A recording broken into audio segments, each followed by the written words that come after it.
Will Facebook read your WhatsApp messages? Why am I asking this question? It's because of a pop-up that many of you may have received. Let me show you what the message looked like. Did you get this on your WhatsApp? It says, WhatsApp is updating its terms and privacy policy. And right at the bottom, there is a button to accept the new terms. Now, most people would just go ahead and accept it, press that button. They will not bother reading what WhatsApp is changing under the hood. And I don't blame them. We've all been there.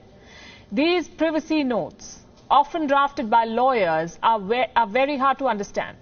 Plus, you don't really have a choice if you want to stay on the platform. They'll keep popping up and blocking your way until you accept. So you do. It's the easier thing to do. But this time, you must know what you're signing up for.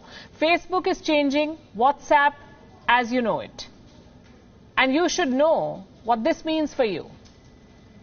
The new rules will kick in next month. And if you don't accept this new policy, you will have to delete the app. So either play along or leave WhatsApp. I'm not saying this, WhatsApp is. There's a warning attached right at the bottom of the message. This is like placing a gun to your head. So before you accept, here is what you need to know. WhatsApp plans to gather more data about you. Does that mean reading your messages? Well, not yet. At least they haven't said it. But they've devised other ways to intrude in your life. Let me show you what the new privacy policy will allow Facebook to do. It will be able to gather a lot more information about you, your account information, which in this case means your phone number, your address book information, so all your contacts, your status information. This could be messages like available or busy that go right below your profile. That's your status. All the data on your transactions and payments, that's because this will be linked to their new feature, WhatsApp Payments. So they'll be able to track all your payments, all your transactions, and customer support communications. This could be messages you exchange with a business on WhatsApp. Facebook will be able to access all of this from your phone. And we are not done yet. There is more information about you that WhatsApp could collect with these changes, this new policy, like data about your usage, the kind of phone you use, even your location. So what kind of financial data does WhatsApp want?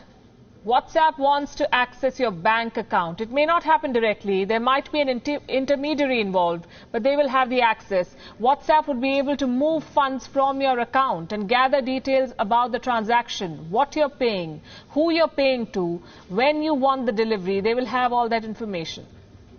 Basically, Facebook wants to know how and where you spend your money. In specific circumstances, WhatsApp can collect data on messages too. Like when a message has not been delivered, WhatsApp can keep the message in encrypted form for 30 days.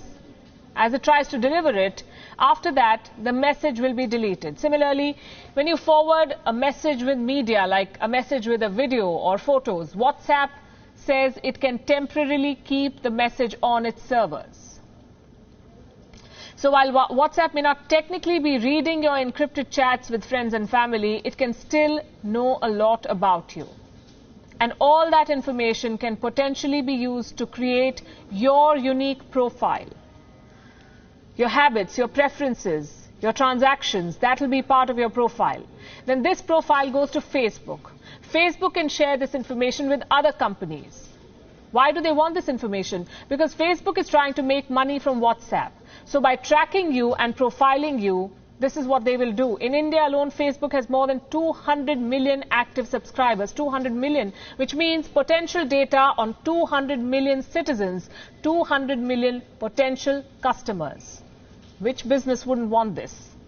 They will know what you buy, how much you spend, what your preferences are, your address and contact details. These companies can target ads to you. It's already happening in a lot of other ways. Try searching for flights or hotels for your next vacation. The next thing you know, you will get hotel suggestions, flight options, even ads featuring restaurants where you can eat during your holiday. How does this happen? They're tracking you. What does all of this tell you? Nothing is free in this world. It applies to WhatsApp too. You think it's a free messaging service. It's not. Mark Zuckerberg bought WhatsApp for $19 billion in 2014. 19 billion. Many said he had spent too much money. But he had a plan. Did you know that Facebook makes 99% of its revenue from advertising? That's according to one report. Imagine how much more it can make with targeted ads. WhatsApp could launch Facebook into e-commerce. 2 years after acquiring WhatsApp, Mark Zuckerberg wanted it to start making money. The founders of WhatsApp disagreed with that plan. They were unhappy with Facebook's business model. They had to leave the company. What is this business model? Advertising. That is Facebook's business model. Facebook collects your data for targeted ads. That's how they make money. Now it will use WhatsApp to expand this operation, feed it to its giant network. Facebook will use it to sell ads to companies. Facebook wants to host businesses on WhatsApp. So you may see an ad on Facebook or Instagram and potentially end up buying that same product through WhatsApp. That's their plan. WION is now available in your country. Download the app now and get all the news on the move.